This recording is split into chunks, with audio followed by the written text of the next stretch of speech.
অসমীয়া নৱবৰ্ষক আদৰিবলৈ অসমৰ প্ৰত্যেক ঘৰতে বৰ্তমান যুঁজা চলি আছে।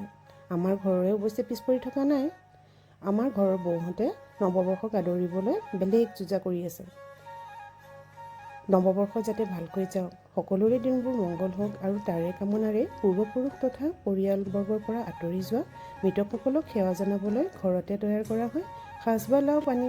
আৰু এই সাঁজ বা লাও পানী পিঠা পনা ভাত মাছ মাংস আদিৰে আগবঢ়োৱা নিয়মটোক আমি মৰা বৰুৱা বুলি কওঁ, যিটো বছৰৰ প্ৰথম দিনটোত হয়।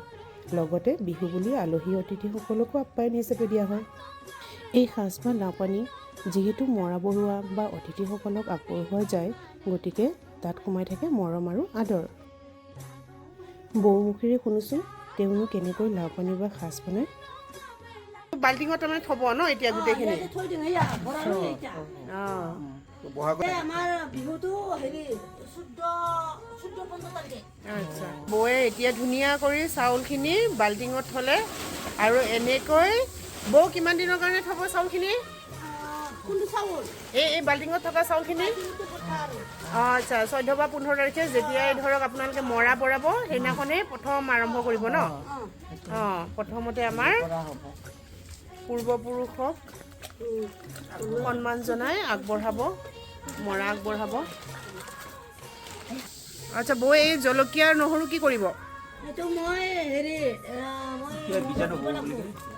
বেয়া বস্তু নুচুব বুলি তাৰমানে কিছুমানে তাৰমানে নজৰ দিব না, সেইকাৰণে আমি তাৰমানে নহৰু আৰু জলকীয়া আৰু কেতিয়াবা আংঠাও দিওঁ। আমি দিলে ভাল, আংঠাটো দিব লাগে। এই আংঠাটো দিব লাগে, আংঠাটো দিলে বেছি ভাল, বহুত ভাল। এয়া জলকীয়া নহৰু আৰু আঙঠা দিওঁ আমি, এনেকাই দিব লাগে, এতিয়া বেছি ভাল হয়, নজৰ নালাগে। নহ'লে কিছুমানে একদম আংঠা আৰু জলকীয়া নহৰু কটাই দিব লাগে। এইটোৱে আমাৰ নিয়ম।